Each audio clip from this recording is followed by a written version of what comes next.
This video is brought to you by Miniature Market. Thousands of board games, miniatures, and paints, discount prices at miniaturemarket.com.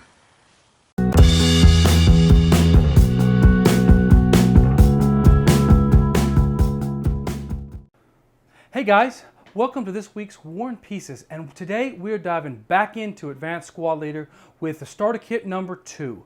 Now, this video is going to be a good bit shorter because really the way that they have done the starter kits is that Starter Kit 2 has everything that Starter Kit 1 has in it, and then just it adds a little bit more. It adds the next step in the complexity, the next step in the realism. With Starter Kit number 2, it's going to be all about artillery and ordnance. What it's going to show you here is how you move your artillery, how you fire with it. It's got a whole new table. When we get down to the table, I'll kind of show you that. It's got a different way that you do attacks. But the rule book is very nice in the fact that what it does is the rule book is about the same size, maybe it's 2 or 3 pages longer, but what it does is it has anything that's new to Starter Kit number 2, it's got it highlighted in orange. That way, if you're familiar with how to play the Starter Kit number 1, you're really good with the turn sequences, really good with how the infantry moves, all you have to do is upgrade into and read the highlighted sections, and that way it's pretty quick. I think I went maybe 20 minutes, 30 minutes one time through, and I was ready to hit the board and get going on it. So I like the way they've done that. They also will take, if now something that's been added modifies an existing rule, they highlight that one as well. So they talk about how artillery can fire in the pre-movement phase, pre-fire phase, or in the advanced fire phase, and they kind of show you how that changes. The other thing I really like about this is you're really starting to see how ASL differentiates itself amongst the other war games. I'm going to kind of go down the table. I don't want to spoil the end, but I'm going to show that, and then we'll come back up to the top, and I'll talk about the new Starter Kit number 2 and what my final thoughts are. Thank you. Okay guys, here we are down at the table, and here is Advanced Squad Leader Starter Kit number 2. So kind of what you get in the box, because some of it's kind of, I really want to definitely highlight here, and one of them happens to be the ASL Rulebook number 2. The rulebook here is nice because, as you can see, some of the sections are highlighted, and the reason they're highlighted is the highlighted sections are what's new. So ASL Starter Kit 2 is actually a complete game, and you could play it, you know, it's got everything that's in Starter Kit 1, and it's got the additional stuff that's in Starter Kit 2. For instance, here you can see we're going to go into ordnance now, and we're going to start talking about that, and that's really the focus of Starter Kit number 2. In addition to the rules, you also have got, again, you've got your infantry fire table, which you're going to need to do all of your combat results rolls. So you get a brand new infantry fire table. But then in addition to that, you're going to get a new table that's going to be all about artillery here. And it's going to deal with how you hit with anti-tank guns, how you hit with mortars, how you hit with anti-aircraft guns, all the different types of guns and all the different types of weapons, and the mechanism to hit is a bit different. You have to do a 2-hit roll, not just a roll my strength versus your strength, and I'll show you a little bit of that in a minute.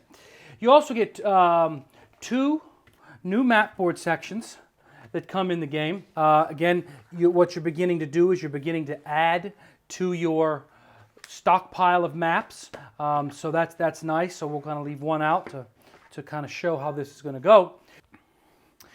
The new units that you're getting are going to be anti-aircraft artillery units, multiple different types. And I'm going to throw a couple down here on the board, and then we'll kind of bring it on down here a little bit, and we'll look at some of the details around the new artillery and ordnance that you're going to have in the Starter Kit number 2. All right, so here we see our new units. And again, our new units are going to be this artillery. And the interesting part about the artillery is really how you set it up. I'm not going to go into expert detail on this, but I definitely want to give you the feel.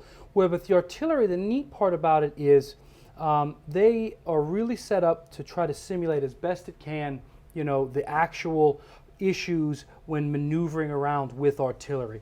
And one of the things is the way they set up. They set up here with their front pointed towards almost like a vertex there, and then the arc of fire comes out in a V shape from from where it's at. And if you want to turn that, there's movement points associated with it, so you can then turn it. Some of them, they like this, have this white circle, are on 365-degree swivels. Therefore, they can swivel around and they can actually move around in a circle much easier.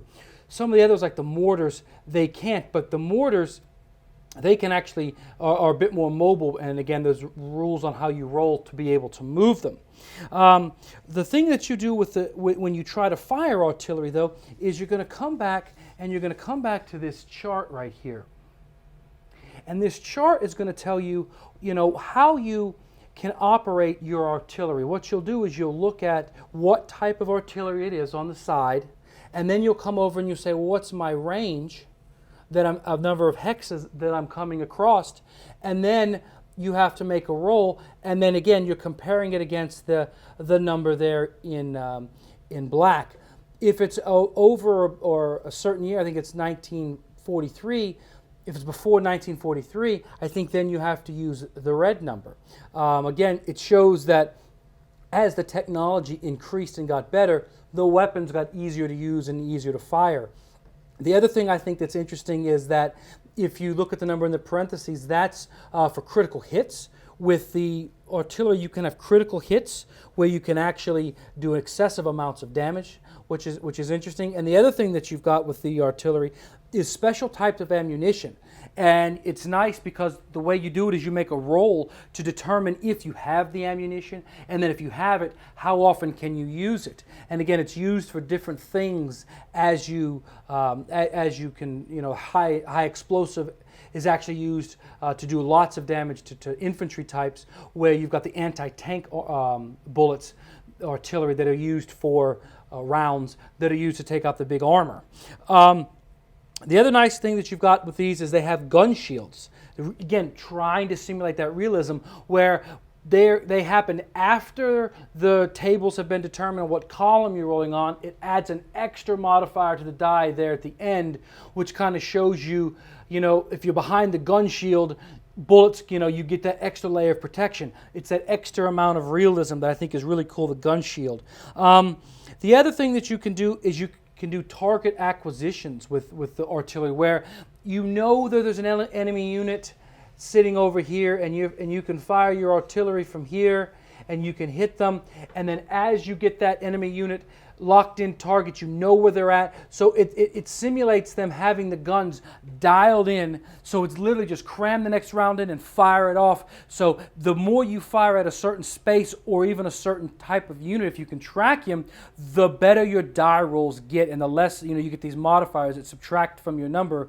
Remember, low numbers in squad leader are good. So as you're firing mortar shells over there, or you're firing these anti-tank guns, these big cannons over there, you're getting better at it because you know where the enemy is at. You can also hide artillery as well, which is kind of interesting. And again, once it's fired, then it becomes revealed. Now, artillery can even be acquired by the enemy. And then there's roles to some artillery was easier to use and understand by foreign armies, so it made it easier for them to actually acquire and use it, whereas some of them are more complicated and you run the risk of damaging it and breaking it. And if you do, you actually flip it over and it's on the broken side where you've got the X through it. And it's broken, and then you can try to repair it, but again, it takes time and difficulty to be able to repair the actual artillery. And you know what? And that's really it. That's in a nutshell. I mean, again, there's a lot of rules. There's a whole lot of modifiers. These 2-hit modifiers that are all right here, and they give you different instances where you would add or subtract to the die roll based on the what kind of situation you're in there. So again, it's 18 different modifiers that have to deal with artillery. There's an entire chart here on gun manhandling. If you want to move your gun around, dealing with the rate of fire and the line of fire, and then again, if you get shot at while you are manning an artillery, you actually have got the gun destruction table, so that it could be that your gun is destroyed, or the men are destroyed running it, or the gun is just disabled. So really, it gives you a little bit of realism there as to what actually happens when the gun gets hit with a mortar shell or gets hit by a bazooka. So I think that's neat as well. I love how the maps on this one have lots of buildings because I think it's great that you can blow a building down on top of people. Again, it's using that terrain, using those things around you to your advantage. And I think that's really neat, especially when you start to factor in if I'm the defender and this is my city, do I really want to start firing anti-tank guns or bazookas into my own country's buildings just to win a war? So it gives you those dilemmas and it gives you those things that you have to kind of think about as you're playing, and I think that's really ups the engagement when you talk about ASL, because again, we talked about other war games. This is not the most visually appealing game on the planet. I know that, but what it represents and what it allows you to do, I think are really great. I think are really replicated by very few war games today. So that's how artillery works. So let's go back up top and I'll give you my final thoughts. Okay guys, well there you have it. There was Advanced Squad Leader Starter Kit number 2.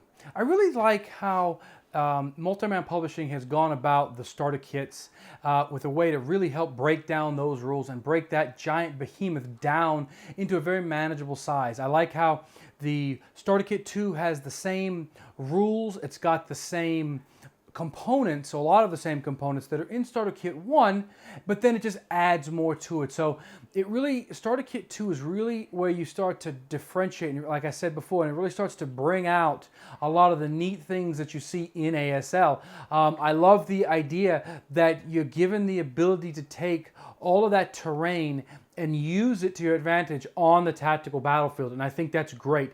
And I think that they give it to you in a way that it's not overwhelming, but yet it gives you that depth. You're going to get that feel. You know, when you start with Starter Kit number 2, you're going to really start to get that feel as to what ASL brings to you. Like, you know, again, Starter Kit number 1, it's just infantry and stuff, and while it's fun, this really begins to bring in that realism, bring in that depth of strategy.